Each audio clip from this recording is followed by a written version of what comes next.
The crew is back, and so is Giannis. We are back on ESPN as well. Finals underway. Stephen A. Smith, Max Kellerman. I'm Molly Karen Rose. I like the beat. Ready to go, fellas? Ready to do this? Every day. All right, let's go.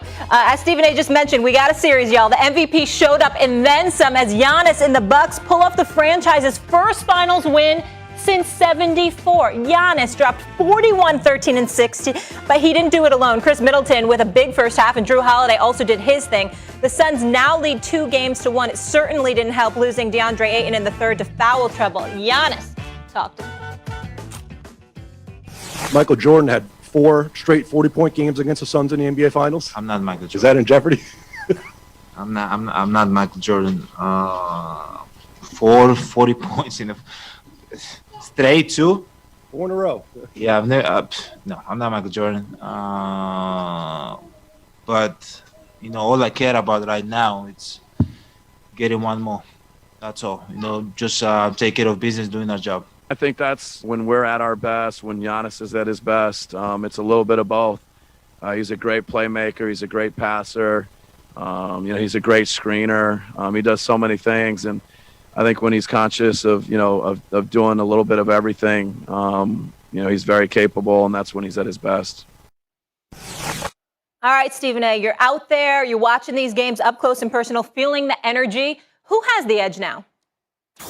Right now, I think that, believe it or not, even though they're a game behind, I would tell you that Milwaukee has the edge, assuming that they play the way that they played last night. And what I mean by that is that when you had people like myself feeling like they were clueless, or when you had Kendrick Perkins being far more incendiary with his language about the idiocy that he was witnessing in front of Milwaukee Bucks, what we were talking about was the fact that this is a team that's bigger and significantly more physical that was not using it to their advantage. That wasn't the case last night. Giannis back-to-back 40-plus games, 42 points in Game 2, obviously 41 last night. You look at Chris Middleton, he was making some shots. Drew Holiday was making some shots, even though neither have been shooting particularly well from the field. But more importantly than anything else was the dominance in the paint. 18-point advantage, 16 to 18-point advantage in the paint in the first half. I forgot what it was overall, but they were taking the ball to the rack, and they recognized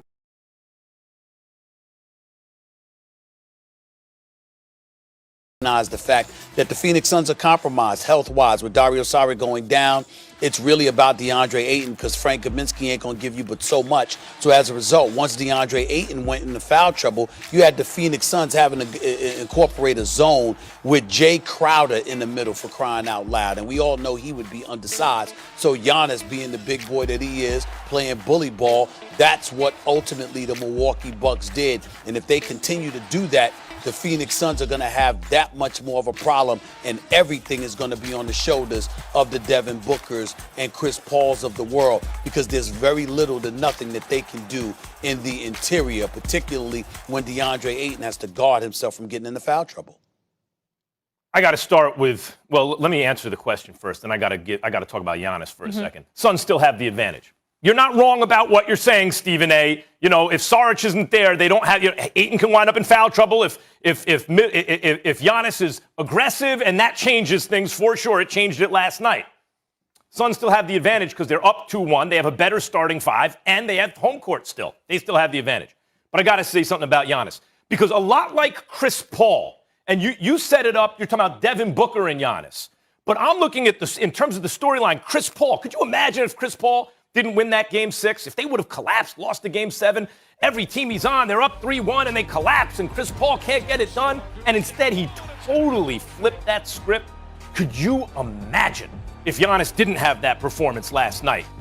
They get to the finals, but Game 4, he hyperextended his knee. They did it without him, right? They look better without him. Kendrick Perkins on this show talking about Middleton is Batman and Giannis is Robin. Could you imagine if they go down 0-3, because you obviously lose at that point? So the stakes were so high for Giannis, and he just did something no one since Shaq has done, no one except Shaq has ever done since we've been counting. 40-10 in consecutive finals games? The dude is a beast. Giannis is a beast. The reason, Stephen A., the Suns will win, however, in spite of the fact that Saric is injured, is look what Monty Williams is doing. Remember the criticism of Doc, and I criticized Doc. Like, why are you, look at these rotations, 10 guys deep, you're in the playoffs. Monty Williams and I played him like all the starters, 40 minutes each, and you got the better starters. So could foul trouble be a problem for Ayton? Sure. But Ayton's play can get better, and usually it's been very good against other bigs we've seen throughout the finals. Suns have the better starting five. They have a coach who's willing to play them. They have home court. They're up 2-1. Well, first of all, I don't know if we can definitively say they have a better starting five. Certainly, when we look at the way that CP3 and Devin Booker played in games 1 and 2, fine. But when you look at this is not LeBron with AD that we're talking about. This is not KD, Kyrie, and James Harden we're talking about. This isn't something like that. Chris Paul, we understand what he's been delivering in the postseason, and he deserves major, major credit. And he'll go down as one of the top point guards in the history of basketball. And Devin Booker has arrived in terms of the stud and the star that he is. But when you look at Giannis, and then you look at Middleton, and then you look at Drew Holiday, I'm not certain I'm willing to definitively say that this is that the Phoenix Suns have the better starting five. Last night it didn't look that way, but games 1 and 2 it did look that way. So we see how this series could potentially go, and we understand that in the end, what Phoenix has is a better perimeter play. The Milwaukee Bucks are bigger and more physical and can attack the basket. And if they do that time and time again and they're committed to beating Phoenix down, then Phoenix's only hope is to hit those perimeter shots. And that's not a higher percentage shot than playing bully ball and going to the paint, particularly when Giannis Antetokounmpo is hitting 13 of 17 free throws. And so when I look at it from that perspective, that's my concern right now. Can Phoenix still win the series? You're damn right they could. But they got to make shots, and they can't have Devin Booker shooting 3 of 14 from the field and sitting out the fourth quarter because his legs feel so heavy that Monty Williams wants to prioritize game 4 and rest him.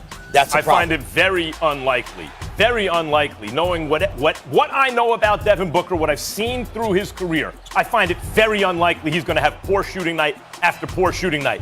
Chris Paul is the master of the mid-range. They have outside shooters, they have three-point shooters. DeAndre Ayton's a load inside. I mean, they just think about how it looks different when these two teams score.